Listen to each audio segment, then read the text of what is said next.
Здравствуйте! Мы продолжаем серию интервью у редакционного камина газеты «Фармацевтический вестник». И сегодня у нас в студии руководители IT-консалтинговой компании «Новикон» Евгений Смирнов, коммерческий директор, и Константин Иванов, директор по развитию Track-and-Trace решений. Также в студии ведущий обозреватель газеты Елена Калиновская. Вы представители, ваша компания представители так называемых консалтинговых сервисных компаний, которые, с точки зрения фармы, являются компаниями, предлагающими какие-то решения, оптимизирующими производство, дистрибьюцию, продажу, разработку лекарственных средств. И, насколько я понимаю, у компании Новикон есть достаточно большой и опыт, и интерес к развитию своего бизнеса в фармацевтической сфере. И хотелось у вас узнать сразу и для нас, и для наших зрителей, что сейчас вы предлагаете в фармацевтике в России? Да, действительно, мы очень плотно работаем с фармацевтическими компаниями, со всем рынком, и с производителями российскими, и с представительствами западных компаний, с российскими аптечными сетями, с дистрибуторами. Поэтому мы сегодня очень неплохо представляем весь рынок, как он работает. Мы комплексные интеграторы и представляем, как работает IT-экосистема фармацевтической компании, практически полностью. Если говорить про наши решения, их достаточно много. У нас есть и наши собственные решения, и вендорские решения, которые мы выводим на российский рынок. Мы сейчас также идем в новые технологии, в искусственный интеллект. Если говорить про то, что сейчас наиболее востребовано, то в этом году наибольший интерес у рынка фармацевтического вызывал ряд решений.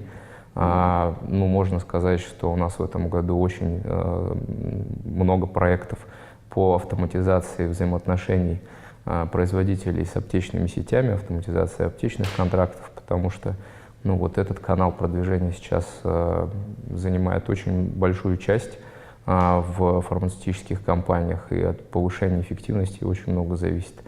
У нас есть несколько интересных проектов в производстве, прежде всего связанные с оптимизацией производства, оптимизацией производственного планирования. Там есть мощная возможность увеличения производственных мощностей. И, конечно, тренд этого года наибольший – это маркировка. Здесь нам государство очень сильно помогло, и нам не надо продавать эти проекты по большому счету и обосновывать, зачем они нужны. И спрос на эти решения достаточно большой, потому что официально до ввода уже у нас осталось в промышленную эксплуатацию около 18 месяцев, если я не ошибаюсь, уже даже чуть меньше. И проекты, в общем, сейчас активно в этом направлении идут, и спрос продолжает лишь увеличиваться.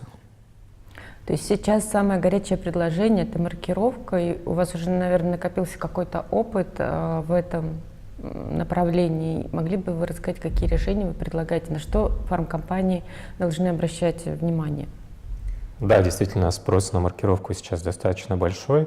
У нас идет несколько проектов, и если говорить вообще про маркировку в целом для бизнеса, то это достаточно сложный, комплексный проект, и задачи этого проекта зависят напрямую от типа бизнеса и от роли участника в системе маркировки. Если мы говорим про производителей, независимо российских или иностранных, то им нужно автоматизировать их производственные мощности, необходимо установить оборудование, которое будет наносить маркировку, необходимо установить оборудование для агрегации. Также им нужен софт, программное обеспечение для управления производственными линиями, так называемый софт уровня L2 и софт уровня L3 для управления в целом всей производственной площадкой, всеми производственными линиями, которые находятся внутри конкретного завода. Если мы говорим про дистрибуцию, про склады, либо про 3PL-операторы, то для них задача немножко усложняется по сравнению с текущим бизнесом. Им необходимо наладить учет всех складских операций, таких как приемка, списание, перемещение, отгрузка, с детализацией по кодам групповых упаковок, так называемым SSCC-кодам, либо в некоторых случаях из детализации по конкретным серийным номерам SGT-нам. И, соответственно, вне зависимости от роли всем компаниям, как производителям, так и дистрибьюторам, нужна система уровня L4, которая позволит собирать данные со всех производственных либо складских площадок, объединять их, интегрировать с внешними системами для обогащения, к примеру, с ERP-системами для получения цен, готовить сообщения для государственных систем и, естественно, передавать эти сообщения в государственные системы. Еще одной важной задачей для всей фарм-отрасли является валидация систем маркировки, потому что системы маркировки и решения по маркировке являются бизнес-критичными, и с этой точки зрения они должны проходить обязательную валидацию. Да, это существенный объем работ, иногда он занимает там, около 30% от объема всего проекта по маркировке.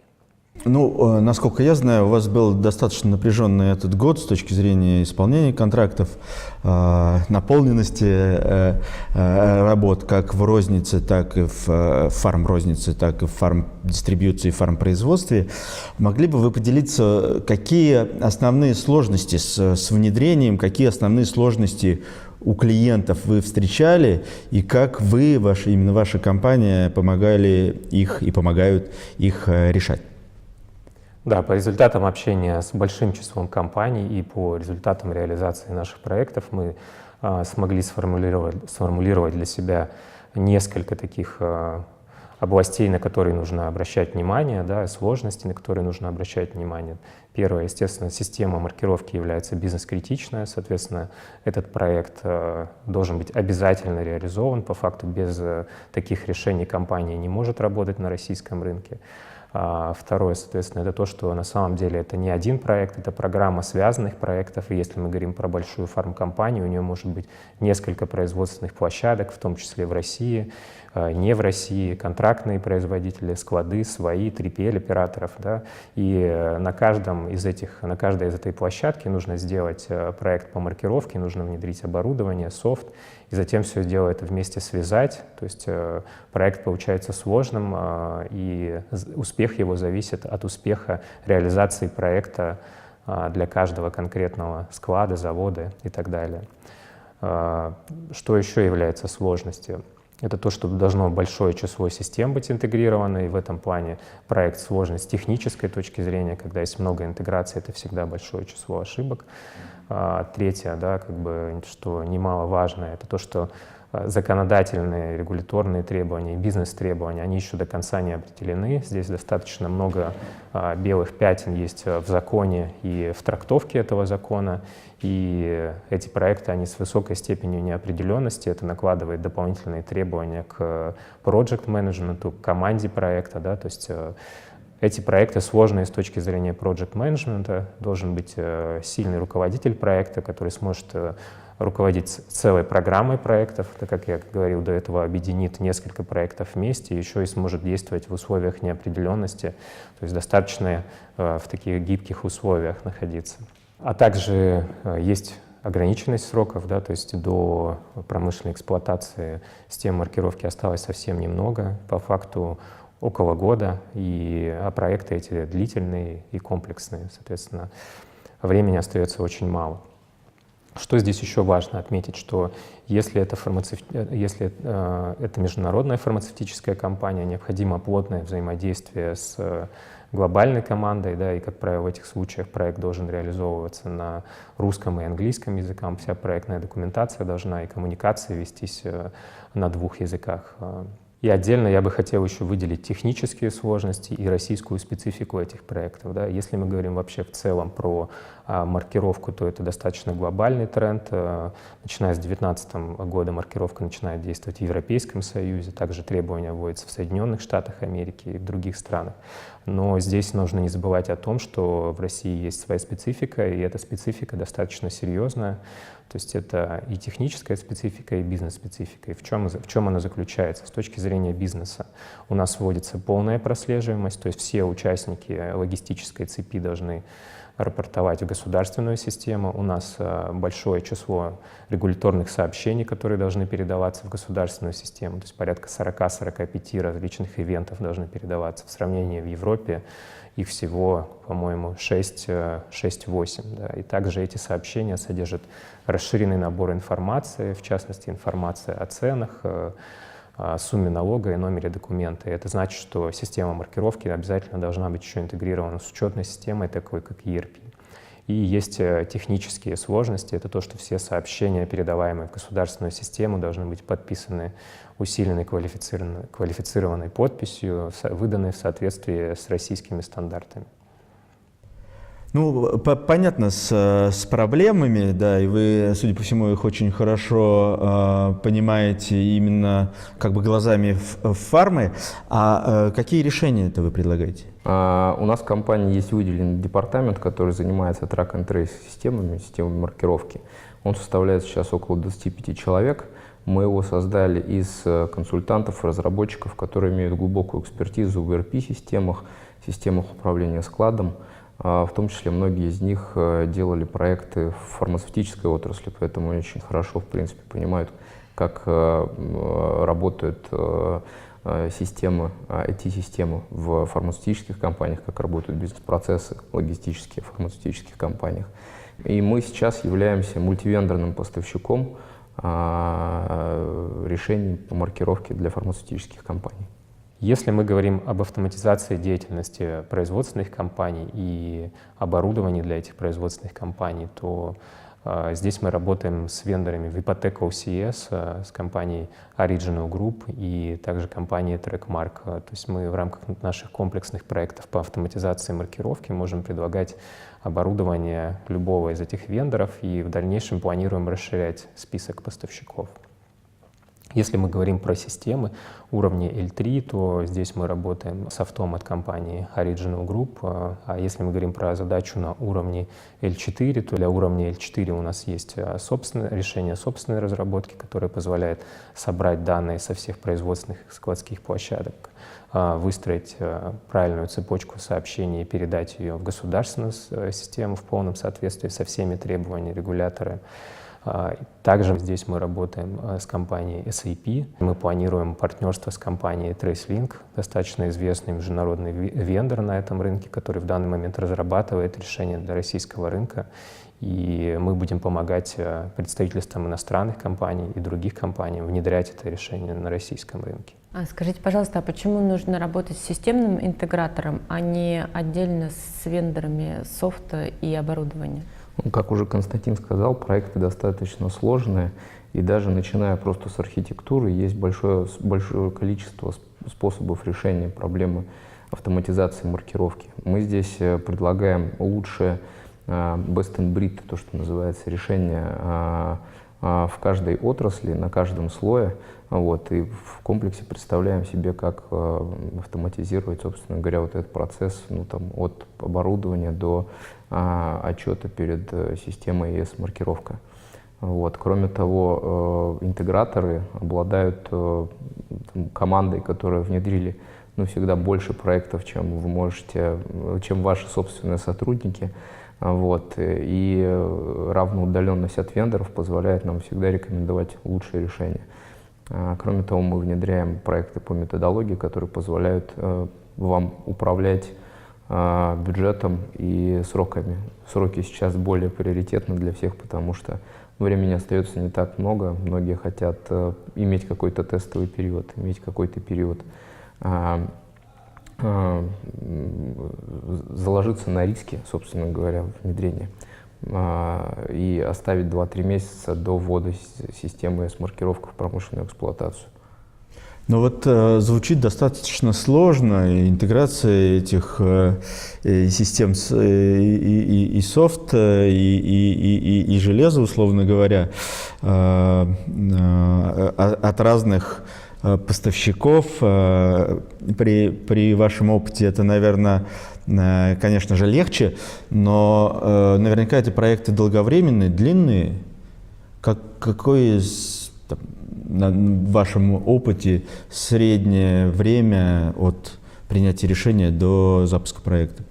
Да, это очень хороший вопрос. Я бы еще хотел немножко добавить к словам Евгения по поводу методологии. То есть Проекты по маркировке достаточно комплексные и сложные, и до этого я говорил о том, что есть высокая степень неопределенности, и с этой неопределенностью нужно работать, поэтому для внедрения этих проектов мы используем методологию, собственную методологию, разработанную на базе PMBOK и адаптированную для специфики отрасли фармацевтической, и мы добавили в проектные документы разработку валидационных документов для ее дальнейшего прохождения. Если мы говорим про управление изменением, то здесь мы бы рекомендовали фармацевтическим компаниям закладывать определенный объем рисков в бюджет проекта, то есть мы называем это contingency риски или риски неопределенности, и на заранее заложенный бюджет на эти неопределенности поможет проектной команде в течение проекта при необходимости вносить изменения и адаптировать решения. Что касается сроков, то длительность проекта внедрения напрямую зависит от специфики конкретного клиента. Если мы говорим про большой фармацевтический холдинг, куда входит несколько производственных площадок, складские площадки, собственные 3PL-операторы, то этот проект достаточно длинный, то я бы его оценил, его длительность в 12 месяцев. А если мы говорим про небольшую фармацевтическую компанию, у которой нет производства в России, которая, допустим, даже не занимается дистрибуцией, то здесь проект может быть выполнен достаточно быстро, в течение 3-4 месяцев. Какие есть примеры неопределенности? В частности, это криптохвосты в коде маркировки. Примерно, по-моему, весной начались такие массовые обсуждения в фармацевтической отрасли, что планируется ввести дополнительные средства криптозащиты. И, естественно, сейчас вся фармацевтическая отрасль взбудоражена этим, и финальные требования законодательные, они еще не опубликованы, но очень часто обсуждается то, что эти криптохвосты все-таки появятся, и здесь важно понимать то, что многие фармацевтические компании участвуют в пилотном проекте, начиная с начала 2017 года. Они инвестировали в этот проект достаточно серьезные ресурсы и деньги, и закупили оборудование, начали инсталлировать софт, и сейчас требования меняются, и некоторые из этих компаний даже, в частности, приостанавливают проекты по маркировке для того, чтобы дождаться финальных требований и дальше уже решать, как действовать. Маркировка занимает у вас достаточно, отнимает много сил и ресурсов, а тем не менее, есть ли у вас какие-то планы по развитию в медицинской фармацевтической отрасли? Да, у нас сейчас очень много новых продуктов, проектов идет в этом направлении. У нас есть свой собственный стартап в медицине. Мы сейчас очень активно идем в обогащение наших решений системами искусственного интеллекта. Если там в 2 словах про это рассказать, то, например, мы сейчас очень серьезно занялись, у нас уже есть текущие пилотные проекты распознаванием образов. Это прежде всего распознавание полки, что значительно повысит контроль исполнения аптечных контрактов торговыми медицинскими представителями фармацевтических компаний и сократит время присутствия и позволит собирать с рынка гораздо больше информации, чем они собирали до этого раньше, причем это будет более качественная информация. Мы сейчас также очень активно идем в распознавание голоса, и у нас есть сценарий работы в рознице с голосом. В частности, у нас есть один сейчас пилотный проект, который проходит апробацию, где мы записываем и распознаем голос с микрофонов бэджев и с микрофонов, которые стоят в прикассовой зоне, и смотрим соблюдение сценариев разговора, стоп-слова, первую рекомендацию. В этом направлении мы двигаемся очень активно. Это позволяет рынку получать уникальное торговое преимущество и увеличить свою конкурентоспособность. Звучит впечатляюще и многогранно. Спасибо большое за интервью. Я бы хотел напомнить нашим зрителям, что в гостях у нас была компания, IT-консалтинговая компания Novicon. Она хорошо известна на фармрынке именно через те проекты, которые уже внедрила и внедряет. И в гостях у нас был Евгений Смирнов, коммерческий директор компании, и Константин Иванов, директор по развитию track and trace решений. А я благодарю вас. Увидимся в следующий раз. Всего хорошего.